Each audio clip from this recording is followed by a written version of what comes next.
26வது ஸ்லோகம்.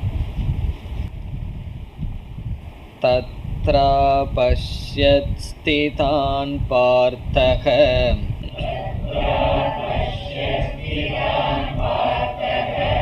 பித்ருநத பிதாமகான் ஆச்சார்யான் மாதுலான் ப்ராத்ருன்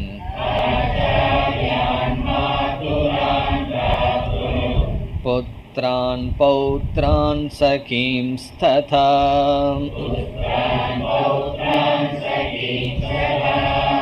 ஸ்வசுரான் சுக்ருதஸ்சைவ சேனயோருபயோரபி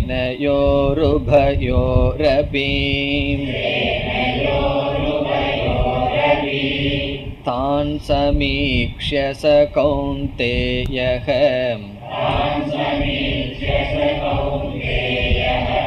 சர்வான் பந்தூனவஸ்திதான்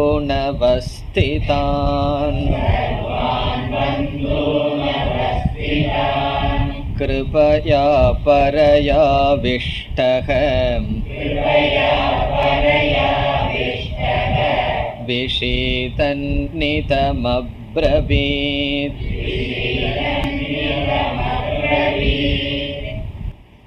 போர்க்களத்தினுடைய வர்ணனை முடிந்ததற்கு பிறகு போரை ஆரம்பிக்க வேண்டிய வேளை வந்ததற்கு பிறகு போர் செய்வதற்கு பதிலாக அர்ஜுனன் பகவான் கிருஷ்ணரிடம் இரண்டு சேனைக்கும் இடையில் ரதத்தை நிறுத்துங்கள், நான் யாருடன் யுத்தம் செய்ய வேண்டும் என்று பார்க்க விரும்புகின்றேன் என்று கூறுகின்றான். அதையே பகவானும் செய்கின்றார். அப்பொழுது அர்ஜுனன் யாரையெல்லாம் பார்க்கின்றான் என்பது 26வது ஸ்லோகத்திலிருந்து 28வது ஸ்லோகம் வரை கூறப்படுகின்றது. இங்கு சஞ்சயன் யாரை அர்ஜுனன் பார்க்கின்றான் என்று கூறும் பொழுது பகைவர்களை பார்க்கின்றான் என்று கூறாமல் உறவினர்களை பார்க்கின்றான் என்று கூறுவதிலிருந்து அவர்களை பார்க்கும் பொழுது அர்ஜுனனுடைய மனதில் என்ன மாற்றம் வருகின்றது என்பது காட்டப்படுகின்றது.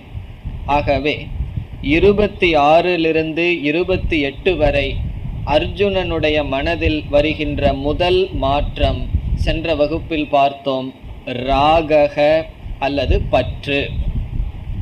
பற்று, பாசம், கிருபா அல்லது ராகக, காமக, இப்படிப்பட்ட பாவனையானது முதலில் அர்ஜுனனுடைய மனதில் வருகின்றது. அது எப்படி காட்டப்படுகின்றது என்றால் 28வது ஸ்லோகத்தில் முதல் வரியை பார்த்தால் கிருபயா பரயா ஆவிஷ்டக என்று சொல்லப்படுகின்றது. அர்ஜுனன் எதனால் போர்த்தப்படுகின்றான்?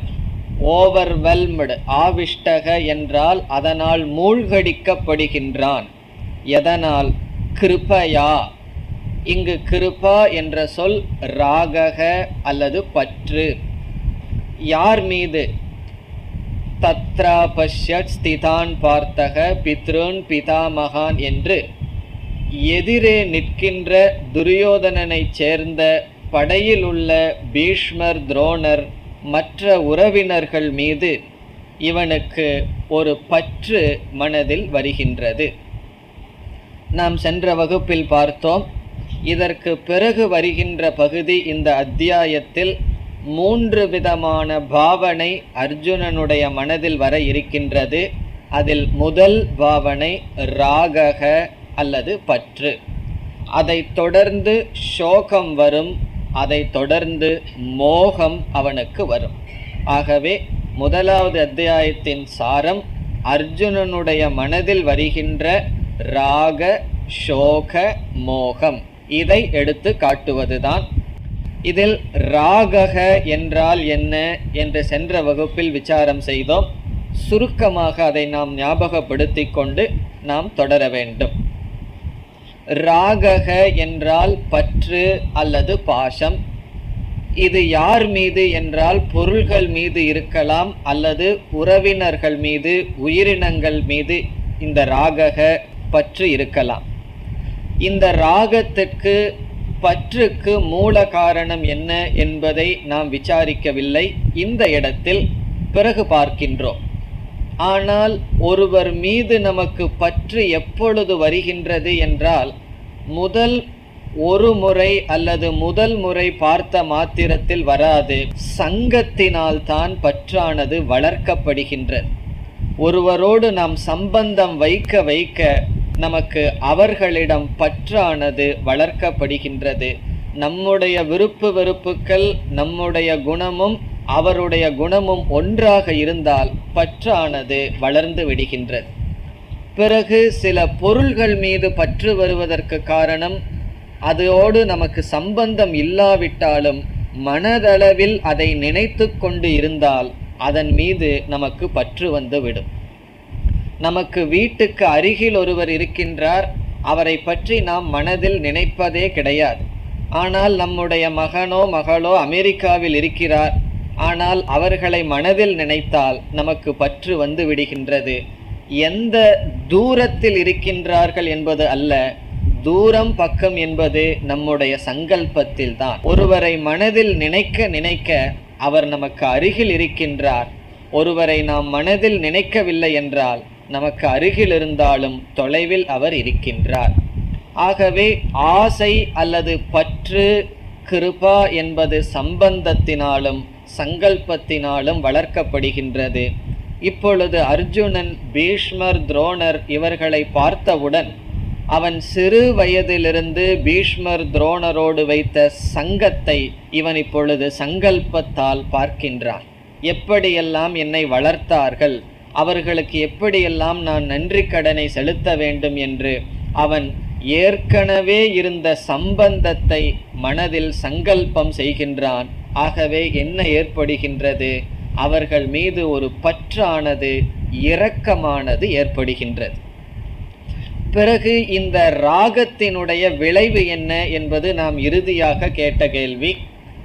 இந்த பற்று எதில் நம்மை கொண்டு விடும் என்றால், நாம் ஒரு மனிதர் ஒரு பொருளை விரும்புகின்றோம், அதற்கு தடையாக ஒருவர் வந்து நின்றால், அவர் நம்மை விட பலமானவராக இருந்தால் நமக்கு பயம் என்பது வரும். ஒரு பொருளை அடைய நாம் விரும்புகின்றோம், அதற்கு தடையாக ஒருவர் நிற்கின்றார், அவர் நம்மை விட பலமானவராக இருந்தால் இந்த ராகக என்பது பயமாக வெளிப்படும். பிறகு அவர் நம்மை விட பலஹீனமாக இருந்தால் இதே ராகக குரோதமாக வெளிப்படும், கோபமாக வெளிப்படும். இப்போ எந்த இடத்திலையெல்லாம் நமக்கு கோபம் வருகின்றதோ அந்த இடத்திலையெல்லாம் நாம் விரும்பிய ஒன்றுக்கு தடையாக இருக்கின்ற இடத்தில் குரோதமானது வெளிப்படுகிறது. இது ராகத்தினுடைய இரண்டு விதமான வெளிப்பாடு. பிறகு மூன்றாவது விதமான வெளிப்பாடு ராகத்தினுடைய விளைவு என்னவென்றால், நாம் ஒரு பொருளை அடைய விரும்புகின்றோம், ஒரு பொருளினுடைய இருப்பை விரும்புகின்றோம், அதற்கு யாருமே தடையாக இல்லை, ஆனால் அந்த பொருள் அழிந்துவிடும் என்ற சூழ்நிலை வருகின்றது என்றால் பிறகு வருவது சோகம் அல்லது துயரம். இங்கு அர்ஜுனனுடைய மனதில் இருக்கின்ற ராகம் பயமாக வெளிப்படுவதற்கு வாய்ப்பில்லை. காரணம் என்ன? பீஷ்மர், துரோணர் இவர்களுடைய மரணத்தை குறித்து இவர்கள் மீது அவனுக்கு பற்று இருக்கின்றது. இவர்களிடமிருந்து அவனை பிரிப்பது யாராலும் முடியாது அவன் நினைத்தால். ஆகவே பயத்திற்கு வாய்ப்பு கிடையாது. அல்லது யார் மீது அவன் குரோதப்பட வேண்டும்? யார் மீதும் குரோதப்பட முடியாது. காரணம், அவனுடைய சூழ்நிலை, அவனே அவர்களை கொல்ல வேண்டிய சூழ்நிலை. ஆகவே அவர்களுடைய அழிவை குறித்து இவனுக்கு துயரம் வருகின்றது. ராகமானது சோகத்தில் அவனை கொண்டு சென்று விடுகின்றது. நம்ம வாழ்க்கையில எத்தனையோ பொருள்களை விரும்புகின்றோம், எத்தனையோ மனிதர்களோடு உறவை விரும்புகின்றோம். ஒன்றை மறந்துவிட்டோம், அவைகளெல்லாம் நிலையற்றது, அனித்தியம் என்பது தெரியாத காரணத்தினால் அவைகளிடமிருந்து பிரிவு வரும் பொழுது சோகமானது நமக்கு வருகின்றது. அந்த பிரிவுக்கு காரணம் வேறு யாருமே இல்லை, இங்கு அர்ஜுனனே பிரிவுக்கு காரணமாக இருக்கின்றான். ஆகவே அவனுடைய ராகம் இப்பொழுது சோகமாக வெளிப்படுகின்றது. அதை அடுத்த சொல்லில் காட்டப்படுகின்றது. விஷீதன் இதம் அப்ரவீத். சென்ற வகுப்புல பரையா கிருபயா விஷ்டகங்கிற வரைக்கும் பார்த்தோம், ராகம் வரைக்கும் பார்த்தோம். இப்பொழுது அவனுடைய ராகமானது சோகமாக வெளிப்படுகிறது. சோகம் என்றால் துயரம். அந்த துயரம் என்ற சொல் விஷீதன் என்ற சொல்லில் குறிப்பிடப்படுகிறது. விஷீதன் என்றால் துயரப்பட்டு கொண்டு, இதம் என்றால் கீழ்கண்ட வாக்கியத்தை அப்ரவீத் அர்ஜுனன் பேசினான்.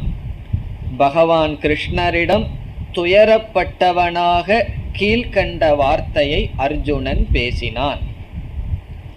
அதாவது ராகத்துக்கும் சோகத்துக்கும் இடைவெளி ரொம்ப கிடையாது. ஒரு பொருள் மீது நமக்கு ஆசை வந்தாச்சுன்னாவே உடனே சோகம் காத்துட்டு இருக்கு அப்படின்னு அர்த்தம். ஆசையே துயரத்துக்கு காரணம்னெல்லாம் சொல்கிறார்கள் அல்லவா, அது இங்கு நிரூபிக்கப்படுகின்றது. அர்ஜுனனுக்கு அவர்கள் மீது பற்று வந்து விட்டது. அதை தொடர்ந்து இங்கு ஒரே ஒரு வாக்கியத்திலேயே மாற்றம் வருகின்றது. கிருபயா பரையா ஆவிஷ்டக. எப்பொழுது அவன் ராகத்தினால் ஆட்கொண்டானோ அப்பொழுதே துயரம் அவனுக்கு வந்து விட்டது. காரணம், பயமும் குரோதமும் வருவதற்கு வாய்ப்பில்லை. இங்கு அர்ஜுனனே அவர்களை கொல்ல வேண்டிய சூழ்நிலை. அப்பொழுது அவனுக்கு சோகமானது வருகின்றது. இங்கு கிருபயா பரையா என்ற வார்த்தையை பயன்படுத்துகின்றார் வியாசாச்சாரியர். இதை பேசுறது சஞ்சயனாக இருந்தாலும் எழுதுவது வியாசாச்சாரியர். இங்கு கிருபா என்ற வார்த்தை பயன்படுத்தப்படுகிறது ராகக என்ற சொல்லுக்கு. கிருபா என்றால் தமிழில் நாம் இரக்கம் என்று சொல்லலாம். ஒருவர் மீது நமக்கு இருக்கின்ற இரக்கம் அது அதிகமாகிவிட்டால் அதுவே பாசமாகின்றது அல்லது பந்தத்திற்கு காரணமாகி விடுகின்றது. அதை பரையா என்ற வார்த்தையில் சொல்லப்படுகிறது. மேலான பந்தப்படுத்துகின்ற இரக்கத்தினால் அர்ஜுனன் ஆட்கொண்டு விட்டான். அதனுடைய விளைவு என்ன? விஷீதன், துயரப்பட்டவனாக இந்த வார்த்தைகளை பேசினான். இனி நாம் அர்ஜுனன் என்ன பேசுகின்றான் துயரத்துடன் என்று பார்க்க வேண்டும். 26 to 28 வரை ராகக என்ற வெளிப்பாடு. இதற்கு பிறகு அர்ஜுனனுடைய மனதில் வருகின்ற சோகம் அல்லது துயரம். அர்ஜுன உவாச்ச திருஷ்ட்வேமம் ஸ்வஜனம் கிருஷ்ண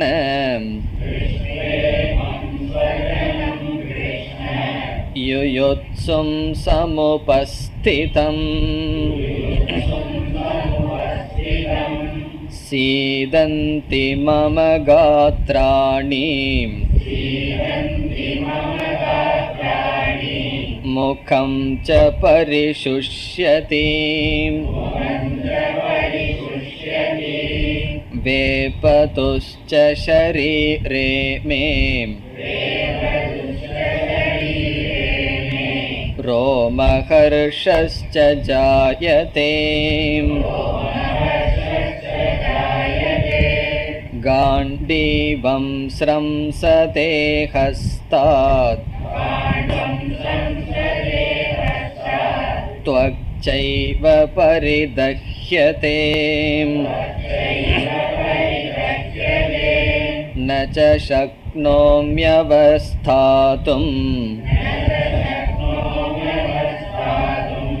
பிரமதீவ ச மே மனஹ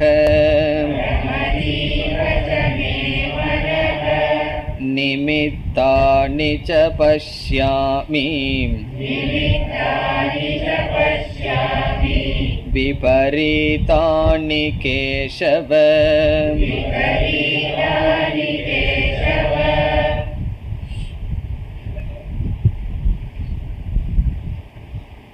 அர்ஜுனக உவாச்ச என்று துவங்கியதிலிருந்து, அதாவது 28வது ஸ்லோகம் 2வது வரியிலிருந்து 31வது ஸ்லோகம் முதல் வரி வரை, சில புஸ்தகங்களில் மாறியும் கூட வந்திருக்கலாம். 31வது முதல் வரி நாம் படித்த வரை, நிமித்தானி ச பஷ்யாமி விபரீதானி கேசவ. இந்த ஸ்லோகங்களில் அர்ஜுனனுடைய சோகமானது காட்டப்படுகின்றது. அர்ஜுனனுடைய துயரம் இங்கு விளக்கப்படுகின்றது. இப்பொழுது நாம் அர்ஜுனனுடைய 2வது மனநிலைக்கு வருகின்றோம். முதல் மனநிலை என்ன? ராகக, பற்று அல்லது கிருபா, இரக்கம். இப்பொழுது 2வது மனநிலை சோகம் என்ற மனநிலை அர்ஜுனனுக்கு வருகின்றது. இந்த சோகம்ங்கிறது ஒன்று பகவான் நமக்கு கொடுக்காம இருந்திருந்தாருன்னு வச்சுக்குவோம், பகவானை நம்ம அடையவே முடியாது. காரணம் என்ன? நம்ம என்னென்னலாம் நினைக்கிறோமோ அதெல்லாம் நடக்குதுன்னு வச்சுக்குவோம். நம்ம விரும்புறதுல வாழ்க்கையில் தோல்வியே வர்றதில்லை. தோல்வி வந்தாலும் கூட அதை நம்ம கண்டுக்கிறது இல்லை அப்படின்னு சொன்னால் இந்த அகங்காரம் சரணே அடையாது. இந்த சோகம்ங்கிற உணர்வை யாராவது ஜீவராசிகள் விரும்பி எடுத்துக்கொள்கிறார்களா? எனக்கு கொஞ்ச நேரம் போர் அடிக்குது, சோகமாக கொஞ்ச நேரம் இருக்கிறேன்னு யாராவது விரும்புவார்களா?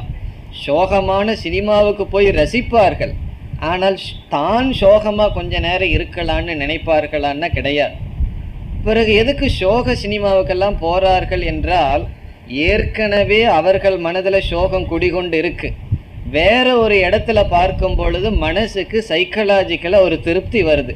நானும் சோகத்தில் இருக்கேன், அங்கேயும் சோகத்தை பார்க்குறேன்னு சொல்லி இப்போ 2 பேர்த்துக்கு ஒரே நிலையில் இருக்கிறேன்னு சொல்லி.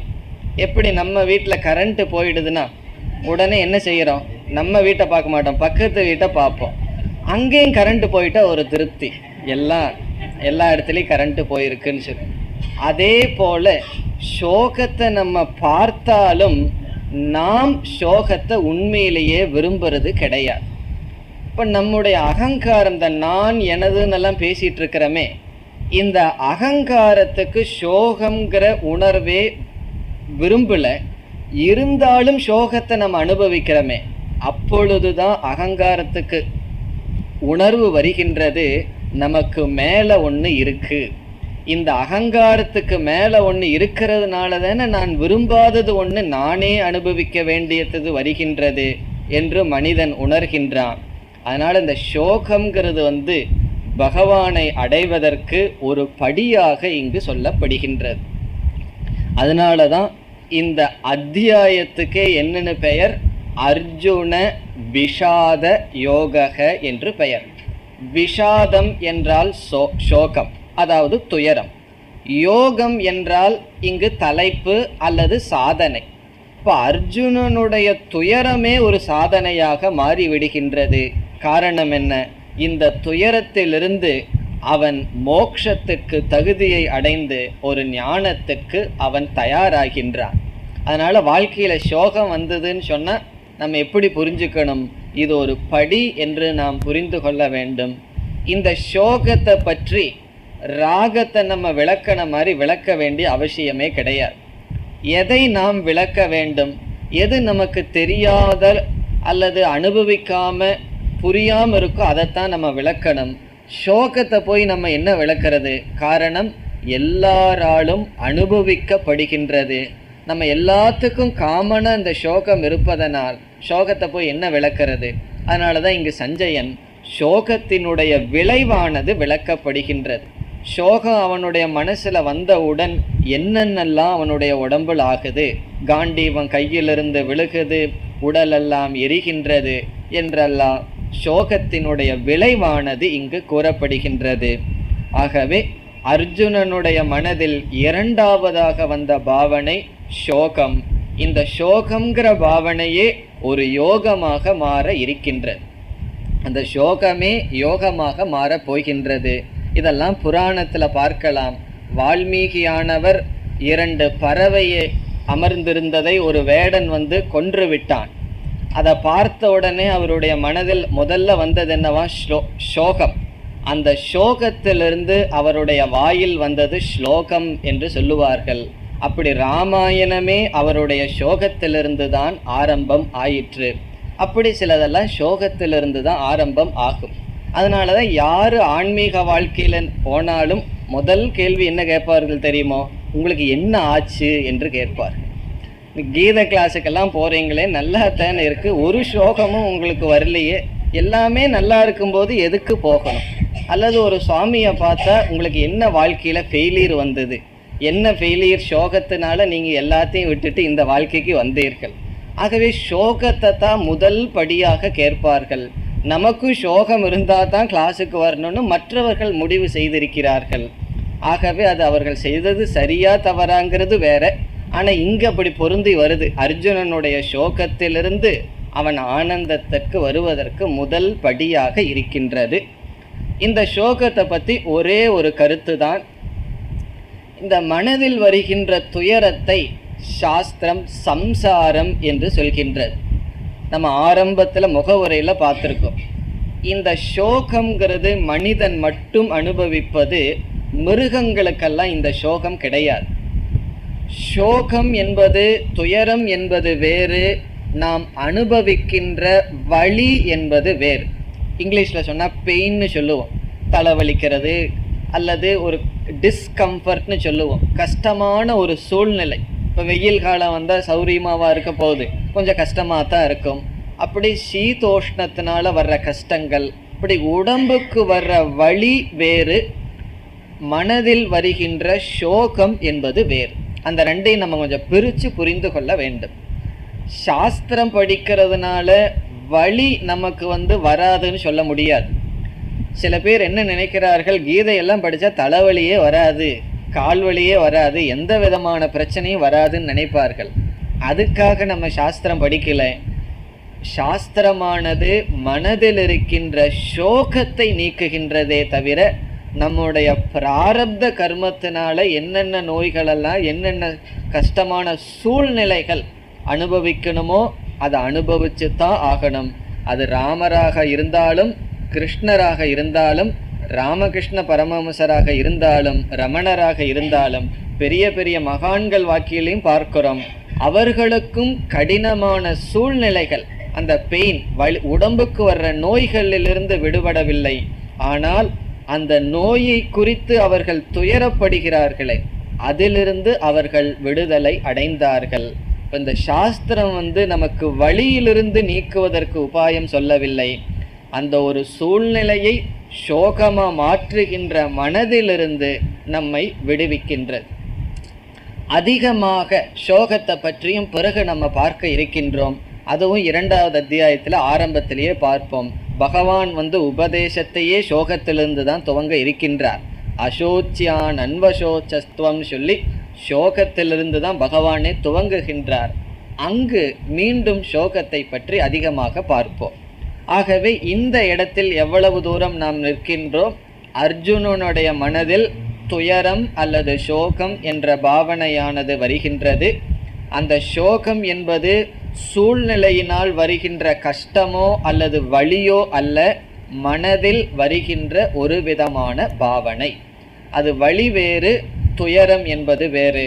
அப்படிப்பட்ட சோகம் அர்ஜுனனுடைய மனதில் வந்துவிட்டது. காரணம் என்ன?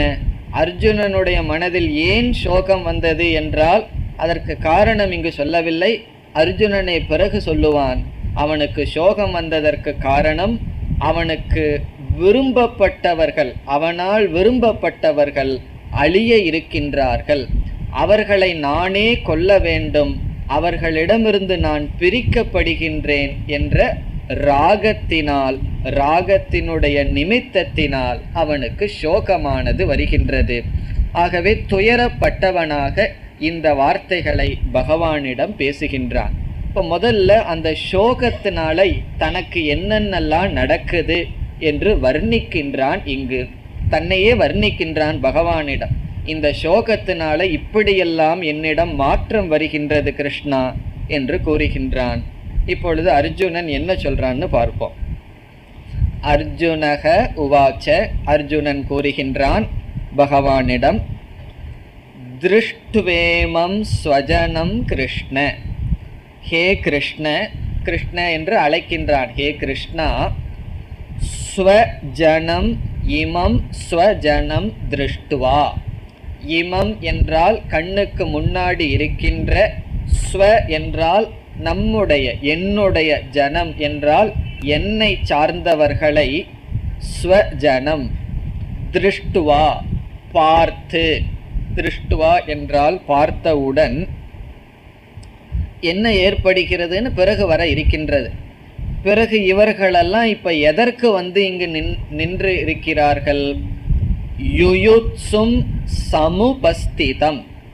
யுயுத்சும் என்றால் யுத்தம் செய்ய விரும்பியவர்களாக, சமுபஸ்திதம் இருக்கின்ற இவர்களை. இதெல்லாமே துரியோதனனை சார்ந்தவர்களுக்கு கொடுக்கின்ற அடைமொழி.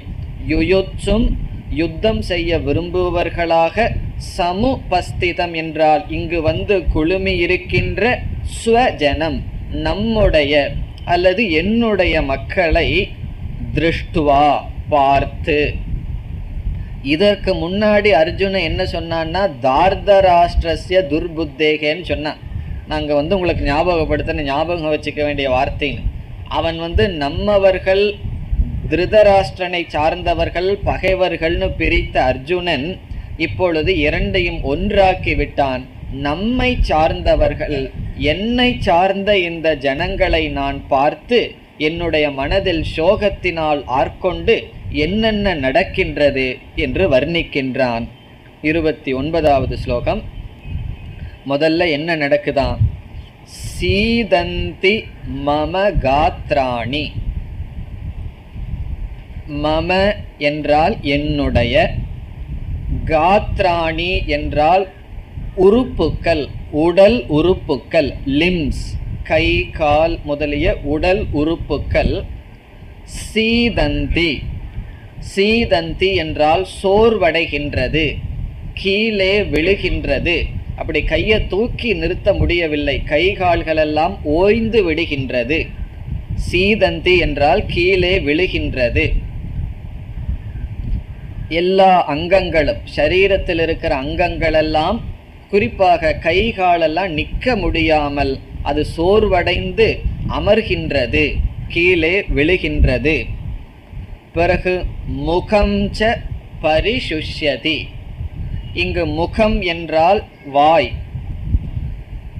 பரிசுஷ்யதி என்றால் வறண்டு விடுகின்றது. சமஸ்கிருதத்தில் முகம்ங்கிறதுக்கு ரெண்டு அர்த்தம் இருக்கு. நம்ம ஃபேஸ்னு சொல்லுவோமே முகம், அதற்கும் சொல்லலாம். பிறகு வாய்க்கும் முகம் என்று சொல்லலாம். இங்கு முகம் என்றால் வாயானது வறண்டு விடுகின்றது. வாய் வறண்டு, பரிசுஷ்யதி என்றால் வறண்டு விடுகின்றது துயரத்தினால். பிறகு உடல் முழுவதும் என்ன நடக்குதுன்னு சொல்றான். வேபதுகூச்ச மே ஷரீரே. மே என்றால் என்னுடைய, ஷரீரத்தில் வேபதுகு என்றால் நடுக்கமானது ஏற்படுகின்றது. வேபதுகு என்றால் நடுங்குகின்றது. என்னுடைய ஷரீரமானது, என்னுடைய ஷரீரத்தில் வேபதுகு ஜாயதே, நடுக்கமானது தோன்றுகிறது. ரெண்டு நாள நடுக்கம் வரலாம். ஒன்று பயத்தினால நடுக்கம் வரலாம், சோகத்தினாலையும் நடுக்கம் வரலாம். அப்படி சோகத்தினால் என்னுடைய உடலெல்லாம் நடுங்குகின்றது. பிறகு வேற என்ன வருதான்? ரோமஹர்ஷக ச ஜாயதே. ரோமஹர்ஷக என்றால் மயிர் கூச்சல் ஏற்படுகின்றது. ரோமஹர்ஷக என்றால் உடலில் இருக்கின்ற ரோமங்கள், உடலில் இருக்கின்ற முடியானது சிலிர்த்து விடுகின்றது. உடல் சிலிர்க்குதுன்னு சொல்லுவார்கள் அல்லவா? இதெல்லாம் சந்தோஷத்திலையும் வரலாம் அல்லது துக்கத்திலையும் வரலாம். சில பேர் சந்தோஷத்தில் அழுவார்கள் அல்லவா? அதே போல் துக்கத்திலையும் அழுகலாம். இதெல்லாம் உடம்பில் இந்த மாதிரி துயரம் அல்லது சுகங்கிற பாவனை அதிகமாக வெளிப்படும் பொழுது வருகின்ற சில மாற்றங்கள். இங்கு அர்ஜுனன் துயரத்தினால் இப்படிப்பட்ட மாற்றத்திற்கு உட்படுகின்றான். பிறகு 30வது ஸ்லோகத்தில் காண்டீவம் ஸ்ரம்சதே ஹஸ்தாத். அர்ஜுனனுக்கு இருக்கின்ற பெரிய ஒரு கர்வத்தில் ஒன்று என்னன்னா, அவனுடைய காண்டீவம் தான். அதை வச்சுட்டு தான் இருந்தான் அர்ஜுனன். இப்போ என்ன ஆகுதுன்னா, அந்த காண்டீவத்தினுடைய நிலை காண்டீவம் அவனுடைய தனுகு அவனுடைய வில், ஹஸ்தாத் கையிலிருந்து, ஸ்ரம்சதே நழுவி விழுகின்றது. அவனால காண்டீவத்தை கையில் வைத்திருக்க முடியவில்லை, நழுவி விழுகின்றது. இது இப்போ இருக்க அர்ஜுனனுக்கு அப்படி வந்தது, பிறகு கடைசி காலத்தில் ஒருக்கா வரப்போகுது. பிறகு உடலெல்லாம் எப்படி இருக்கின்றது, உடல் இருக்கிற தோலெல்லாம் என்ன பண்ணுதுன்னு சொல்லுகின்றான். துவக் சைவ பரிதஹ்யதே.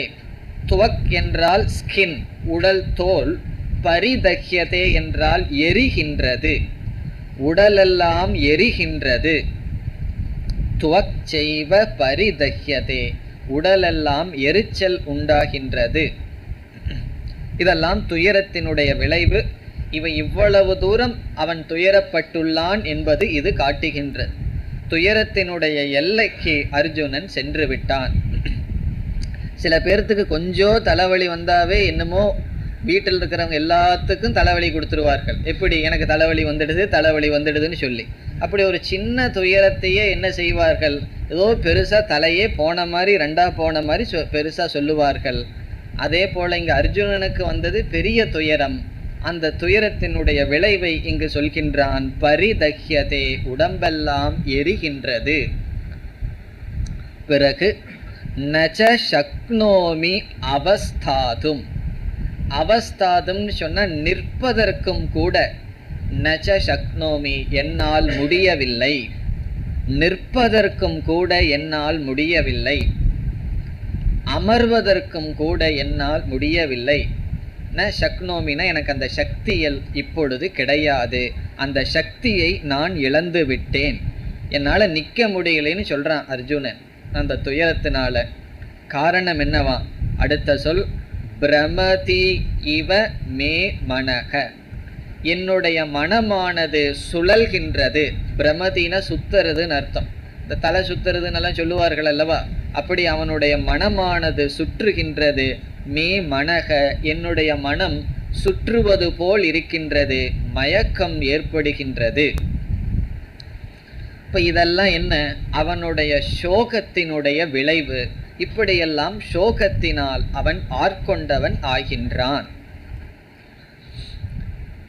அடுத்ததாக 31வது ஸ்லோகத்தில் முதல் வரி, நிமித்தானி ச பஷ்யாமி விபரீதானி கேசவ. கேசவ என்றால் ஹே கிருஷ்ணா. பிறகு என்ன சொல்கின்றான், இந்த துயரத்தோட இந்த உலகத்தை பார்க்கும் பொழுது அவனுடைய மனசுல பற்று வந்தது, ஆசை வந்தது, அதை தொடர்ந்து துயரம் வந்தது. அந்த துயரத்துடன் இந்த உலகத்தை பார்க்கும் பொழுது பார்க்கிறதெல்லாமே கெட்ட சகுனமாக அவனுக்கு தெரிகின்றது. இப்ப இந்த சகுனத்தை பத்தி சொல்லுகின்றான். பார்க்கிறதெல்லாமே கெட்ட சகுனமாக எனக்கு தெரிகின்றது, விபரீதமான சகுனங்களாக எனக்கு புலப்படுகின்றது என்று சொல்கின்றான். சில பேர் இருப்பார்கள் சகுனம் பார்க்குற ஆளுக, அதாவது பூனை குறுக்க போச்சு அப்படின்னா அவ்வளவுதான், அன்னைக்கு அவர் வீட்டு விட்டு வெளியவே வரமாட்டார். அந்த அளவுக்கு சகுனம் பார்க்கிற ஆளுகள்லாம் உண்டு. இந்த சகுனம்ங்கிறது உண்மையா பொய்யா அப்படின்னு சொன்னால் நமக்கு அது தெரியாதுன்னு தான் சொல்லணும். அது உண்மையோ பொய்யோ தெரியாது. சிலர் கூறுகிறார்கள், சில எதிர்காலத்தில் நடக்க போகிறது இயற்கையானது சில சகுனங்கள் மூலமாக காட்டுன்னு சிலர் சொல்கிறார்கள். சிலர் அதை ஏற்றுக்கொள்வதில்லை. இப்போ நீங்கள் என்ன பண்ணுறீங்கன்னா எனக்கு தெரியாதுன்னு தான் சொல்ல போகிறேன். அது உண்மையோ பொய்யோ, ஆனால் இந்த இடத்துல என்ன உபதேசிக்கப்படுகிறது என்றால் அது உண்மை. அதாவது நம்முடைய மனதில் ஒரு துயரமும் தாழ்வு மனப்பான்மையும் நம்பிக்கையும் இழந்து நம்ம எதை பார்த்தாலும் அதெல்லாம் நமக்கு சாதகமாக தெரியாது. நம்மளுடைய மனமே அது தவறாக அது புலப்படுத்தும். நமக்கு சக்தி குறைய குறைய, பலம் குறைய குறைய பார்க்கிறதெல்லாமே நம்மளுடைய மனம் பேட் உமன், அதாவது தவறான சகுனமாக அது நமக்கு காட்டும். அதனால் அந்த சகுனம் உண்மையா பொய்யாங்கிறத விட 99% சகுனம் நம்முடைய பலகீனத்திலிருந்து தான் வருவது. மீதி ஏதோ 1-2 உண்மையாக இருக்கலாம். ஏன்னா சில பேர் எல்லாம் சொல்கிறார்கள், எங்கள் வீட்டுக்கு ஒரு எருமை நின்னுது, 3 நாளில் பாட்டி க்ளோஸு. அதிலிருந்து என்னென்ன எருமை ஏதாவது நின்னா யாராவது போவாங்கன்னு அர்த்தம்னு சொல்கிறாங்க. அது எருமை வந்ததுனால போனாங்களா அதெல்லாம் நமக்கு தெரியாது. அதனால சகுனம் உண்மையா பொய்யான்னு நமக்கு தெரியாது. அறிவு வர வர சகுனத்தை எல்லாம் நம்ம பார்க்க கூடாது. சகுனம் பார்க்கறதோ கிளி ஜோசியம் பார்க்கறதோ அதெல்லாம் பார்க்க போறோம் கீதையில பிறகு. அதெல்லாம் நம்மளுடைய பலகீனத்தினுடைய வெளிப்பாடே தவிர இந்த ஜோதிட சாஸ்திரம்ங்கிறது உண்மைதான். அது எதற்கு சாஸ்திரத்துல ஜோதிடம் சொல்லியிருக்குன்னு சொன்னா, ஒரு யாகம் அல்லது ஒரு நல்ல காரியம் எந்த நேரத்துல நம்ம செய்யணும் அப்படிங்கிறதுக்காகத்தான் சொல்லியிருக்கே தவிர எதிர்காலத்தை தெரிஞ்சுக்கிறதுக்காக ஜோதிட சாஸ்திரம் சொல்லவே கிடையாது. இப்போ நம்ம சைக்கிளில் போயிட்டுருக்கோம், நமக்கு எதிராக காற்று இருந்ததுன்னா கொஞ்சம் கஷ்டப்பட்டு போகணும். காற்று போகிற பக்கமே சைக்கிளில் போனோம்னா அந்த காற்று நமக்கு உதவி செய்யுது. அப்படி இயற்கை நம்ம ஒரு காரியத்தை செஞ்சால் எப்பொழுது துணையாக இருக்கும்னு இயற்கையினுடைய மனிதனுடைய வாழ்க்கையும் துணைப்படுத்துவதற்காகத்தான் ஜோதிட சாஸ்திரமே வந்திருக்கு. இன்னைக்கு எவ்வளவோ கஷ்டப்பட்டு என்னென்னமோ எக்யூப்மெண்ட்டில் எப்போ கிரகணம் வருதுன்னு சொல்லுகிறார்கள். நம்ம ஒரு பஞ்சாங்கத்தில் வச்சுட்டு துல்லியமாக சொல்கிறோன்னா இந்த ஞானம் நம்முடைய ரிஷிகிட்ட எப்படி வந்தது என்றால் அவருக்கு ஜோதிட சாஸ்திரம்ங்கிறது நம்மளுடைய சாஸ்திரத்தில் இருக்குது. ஆனால் இன்று அது தவறாக பயன்படுத்தப்படுகிறதே தவிர சாஸ்திரம் பொய்யல்ல. எல்லா மனிதர்களுக்கும் எதிர்காலத்தை குறித்து ஒரு பயம் இருந்துகிட்டே இருக்கு. அதனால என்ன செய்கிறார்கள், ஏதாவது சகுனம் அல்லது ஜாதகத்தை எடுத்துட்டு ஒரு சின்ன கஷ்டம் வந்ததுன்னா ஜோசிகாரத்துக்கிட்ட போகிறார்கள். போன உடனே அவர் என்ன சொல்லுவார் தெரியுமோ, உங்களுக்கு நேரம் சரியில்லைன்னு சொல்லுவார். காரணம் என்ன தெரியுமோ, நீங்களே என்கிட்ட ஜாதகத்தை எடுத்துகிட்டு வந்தால் நானே சொல்லிடுவேன் நேரம் சரியில்லை. காரணம் என்ன, அவருக்கு தெரியுது இவனுக்கு நேரம் சரி இருந்தால் எங்கிட்ட வரமாட்டான், எங்கிட்ட அவன் வர்றதுலேருந்தே நேரம் சரியில்லைன்னு தெரியுது. இப்போ ஒரு டாக்டர்கிட்ட போகிறோம், டாக்டர்கிட்ட போய் உட்கார்ந்தோடனே என்ன கேட்குறாரு, உங்களுக்கு என்ன ப்ராப்ளம்னு கேட்குறாரு. உடனே அவரை போய் ஜோசிகாரன்னு சொல்ல முடியுமா, கரெக்டாக கண்டுபிடிச்சிட்டாருன்னு? ப்ராப்ளம் இருந்தால் தானே அங்கே நம்ம போகிறோம், ப்ராப்ளம் இல்லைன்னா எதுக்கு நம்ம டாக்டர்கிட்ட போகிறோம்? இப்படி நமக்கு ஏதாவது சரியில்லைன்னா ஜோசிகாரர்கிட்ட போவோம். அவர் உடனே நாலு நமக்கு தெரியாத வார்த்தையை சொல்லணும், தெரிஞ்ச வார்த்தையை சொல்லக்கூடாது. அது சனி சுக்கிரன் ஏதாவது நாலு தெரியாத வார்த்தையை சொல்லி 4 கிரகம்னு சொன்ன உடனே நம்ம என்ன நினைக்கிறோம், ஓ இதெல்லாம் போயிருதுன்னு சொல்லி. அந்த அளவுக்கு நமக்கு ஒரு டிபெண்டன்ஸ் இருக்கிறவங்ககிட்ட போயிட்டு வர்றதுல தவறு கிடையாது. அது போயிட்டு வரட்டும், ஏன்னா அவங்களும் பழைக்கணுமே. ஆகவே இதெல்லாம் நம்மளுடைய பலகீனத்தினுடைய அறிகுறி. அது இங்கு காட்டப்படுகின்றது. அர்ஜுனனுடைய மனதில் இரக்கம் பயம் சோகம் வந்தவுடன் அவன் பார்க்கறதெல்லாம் விபரீதமாக அவனுக்கு தெரிகின்றது. எதை பார்த்தாலும் தனக்கு அனுகூலமாக தெரியவில்லை. இது உண்மைதான். ஆழ்ந்து சிந்திச்சு பார்த்தோம் அப்படின்னா நம்ம மனதில் ஒரு தாழ்வு மனப்பான்மையை வச்சுட்டு எனக்கு யாருமே இல்லை, நான் ஒதுக்கப்பட்டவன் என்றெல்லாம் நினச்சி பார்த்தோம்னா மற்றவங்க பேசுறது நடக்கிறது எல்லாமே நமக்கு எதிராக தெரியும்.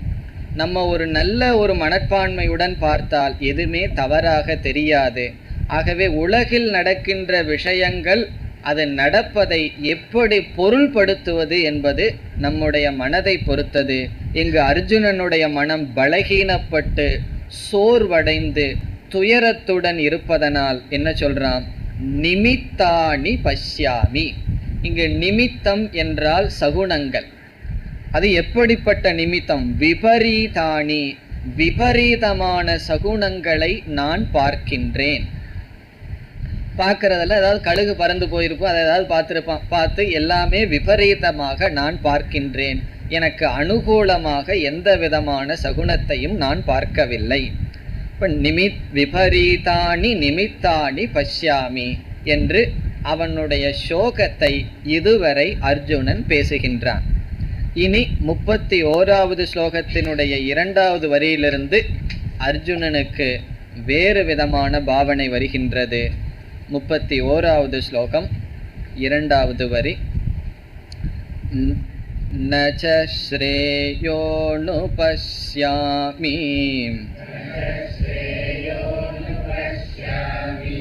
ஹத்வா ஸ்வஜனமாகவே.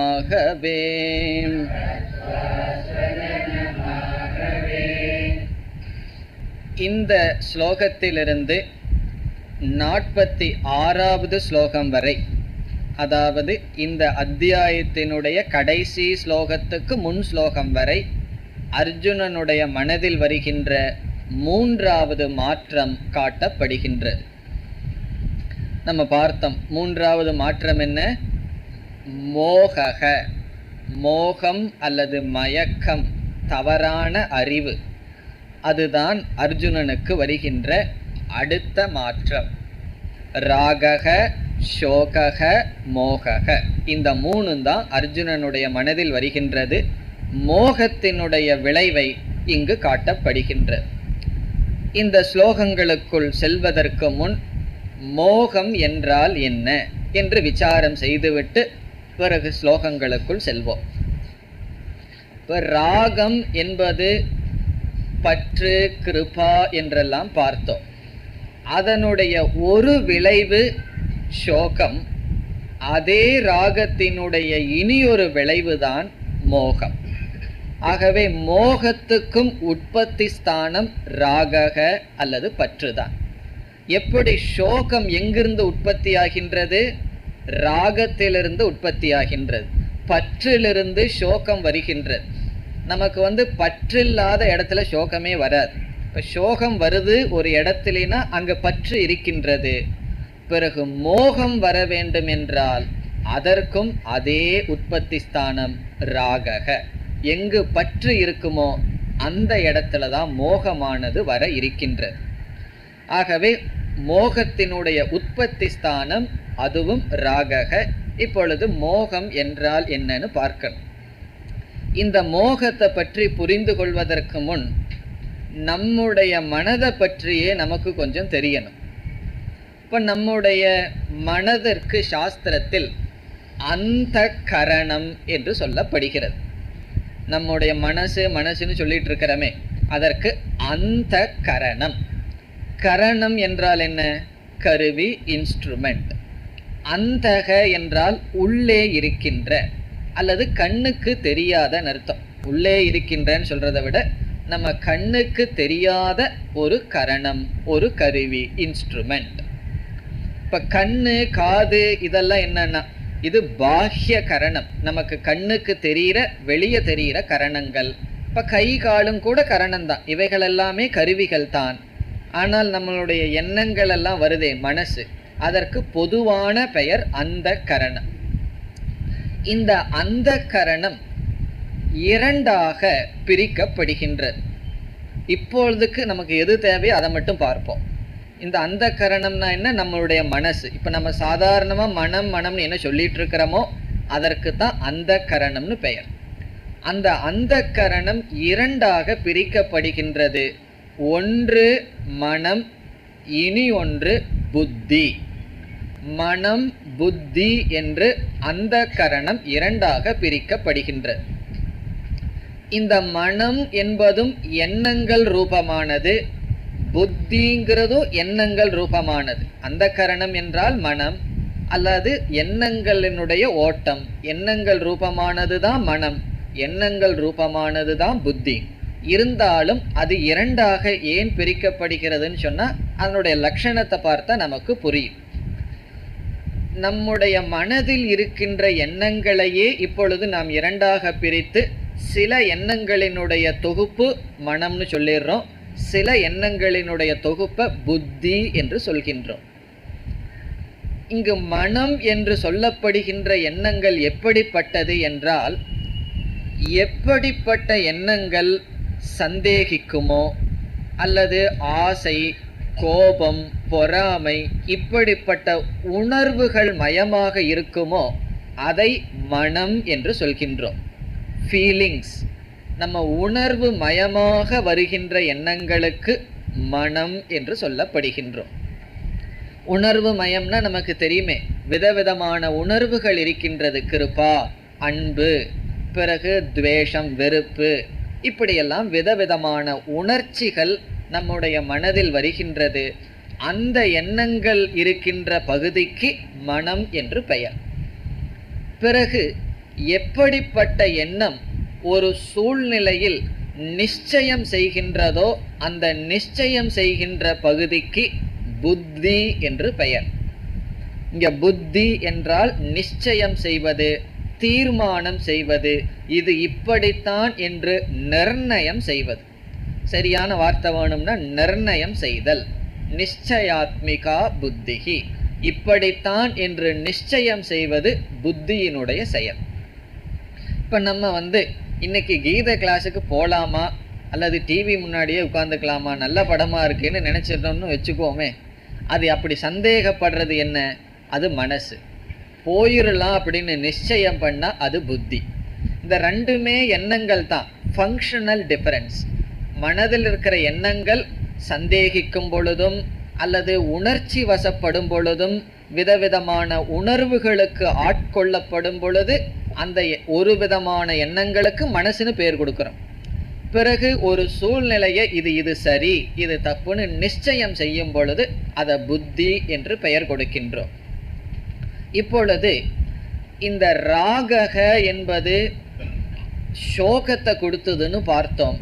அந்த சோகத்தை அனுபவிப்பது ஒரு விதமான உணர்வு, அது அர்ஜுனனுடைய மனதில் வந்தது.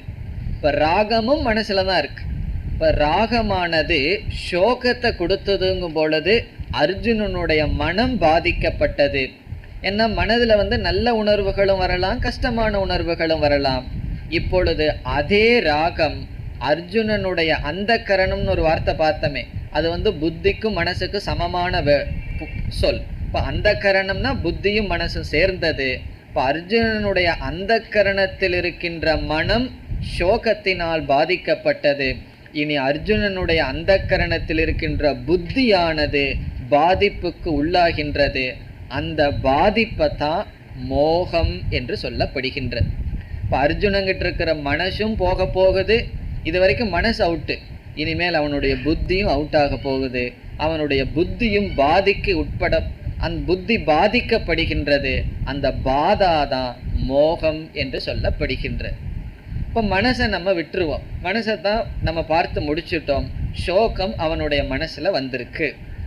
இனி அவனுடைய புத்தியில மோகம் வர இருக்கின்றது. அதுவும் ராகம்தான் காரணம்.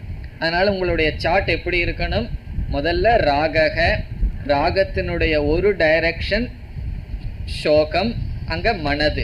அந்த சோகம் மனசில் இருக்கு. ராகத்தினுடைய இனியொரு விளைவு என்ன? மோகம். அது புத்தியில இருக்கின்ற குறை. பிறகு இந்த மனம் புத்தி ரெண்டுக்கும் சேர்ந்து அந்த கரணம் என்று பெயர். இந்த ராகமானது வேறு சிலதெல்லாம் கொடுக்கும்னு பார்த்தோம். அது இந்த இடத்துக்கு அவசியம் இல்லை. அதாவது பயத்தை கொடுக்கும், குரோதத்தை கொடுக்குங்கிறது இங்கு நமக்கு அவசியம் இல்லை. இப்ப ராகக மனதில் சோகம், அதே ராகம் புத்தியில் மோகம். இனி மோகம்னா என்னன்னு நம்ம பார்க்க வேண்டும். இப்போ புத்தியை பத்தி நம்ம எடுத்துட்டு விசாரம் செய்தா, புத்தி என்பது நிச்சயம் செய்கின்ற திறன். நமக்கு இது இப்படித்தான் என்று தீர்மானம் செய்து நிச்சயம் செய்வதற்கு வேற வார்த்தை சொல்லணும்னா முடிவு எடுக்கின்ற திறனுக்கு பெயர் அல்லது முடிவு எடுக்கின்ற உணர்வு புத்தி என்று சொல்லப்படுகின்றது. முடிவு எடுக்கிறதுன்னு சொன்னா எதை குறித்து முடிவு எடுக்கிறதுன்னு சொல்லணும் அல்லவா? நீ சீக்கிரம் ஒரு முடிவெடுன்னு சொன்னா அடுத்த கேள்வி கேட்பார், எதை குறித்து நான் முடிவு எடுக்கணும்? இல்லை ஒரு முடிவெடுன்னு சொன்னா அவர் என்ன முடிவெடுப்பார்? ஆகவே முடிவு எடுத்தல், நிச்சயம் செய்தல், டிட்டர்மினேஷன் சொல்றமே, தீர்மானம் செய்தல்னு சொன்னா எதை குறித்து என்றால் தர்ம அதர்ம விஷயே.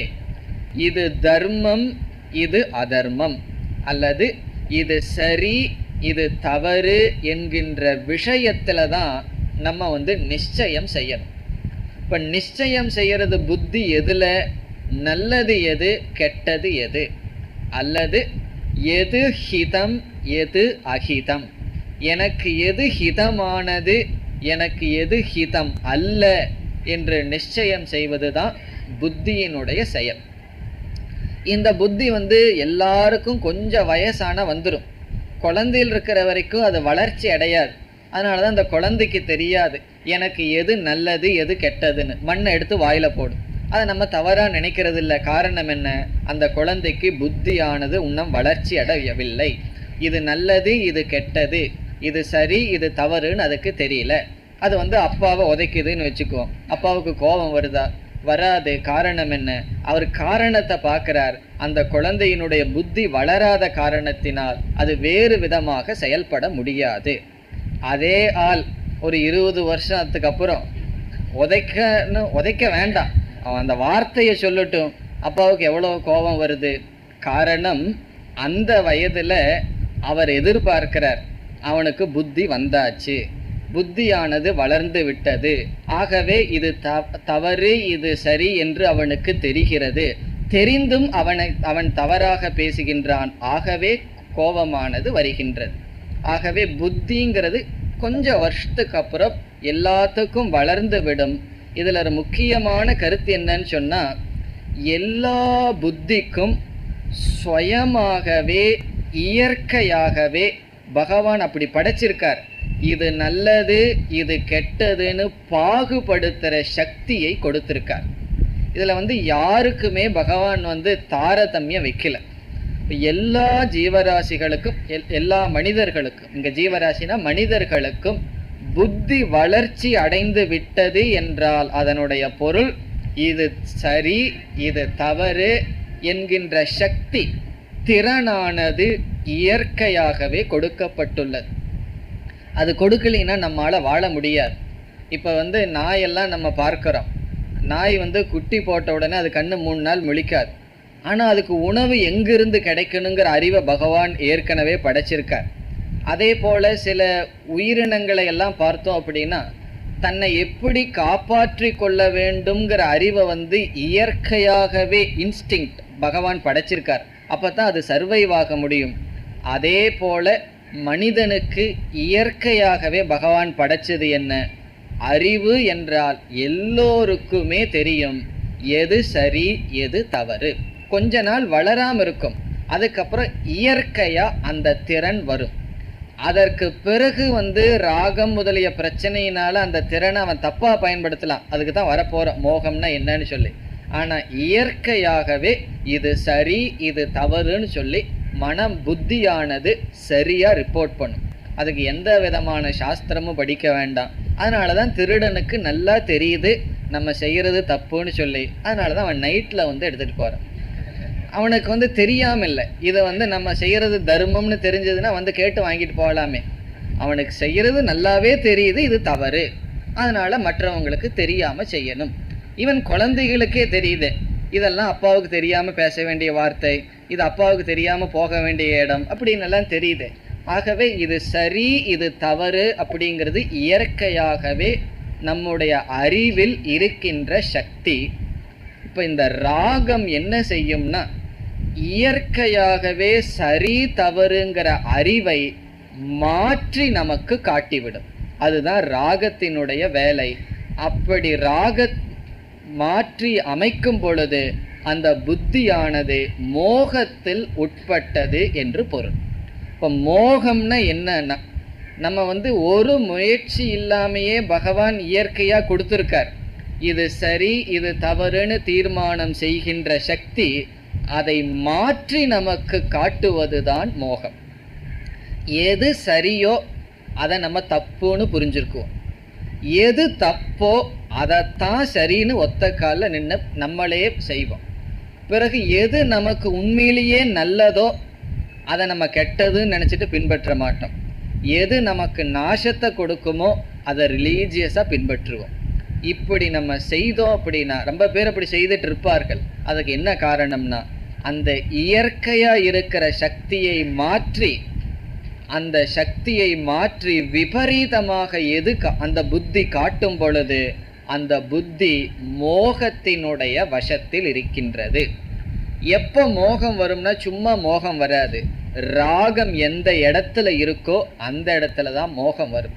பற்றே இல்லாத இடத்துல ஜட்ஜ்மெண்ட்டு நல்லா சொல்லலாம், தீர்ப்பு சொல்லலாம், எப்படி இதுதான் சரி இது தப்புன்னு சொல்லி மற்றவர்களுக்கு பர உபதேசம் பண்ணும்போதெல்லாம் செஞ்சிடலாம். ஆனால் நமக்குன்னு வரும் பொழுது புத்தியானது என்ன செய்து விடுகின்றது? மாற்றி நமக்கு காட்டுகின்றது. நம்மெல்லாம் சாதாரணமாக என்ன நினச்சிட்ருக்கோம், நமக்கு பகைவனெல்லாம் வெளியே இருக்கிறார்கள், சில பேர் உறவினர்களே பகைவர்களாக இருப்பார்கள். நம்ம ஒன்று மறந்துட்டோம், பெரிய பகைவன் யார் தெரியுமோ? நம்முடைய புத்தி தான். வெளியிருக்கிற பகைவன் எப்பாவது தான் நம்ம கஷ்டத்தை கொடுக்க முடியும். நம்முடைய புத்தி மோகத்திற்குள் உட்பட்டு விட்டால் அது நமக்கு பகைவன்னா யாரு? நமக்கு கஷ்டத்தை கொடுக்குறவன், நமக்கு நாசத்தை கொடுக்குறவன். நம்முடைய புத்தியே நமக்கு நாசத்தை கொடுக்கும். இதெல்லாம் நம்ம அனுபவத்தில் பார்த்துருக்கலாம்.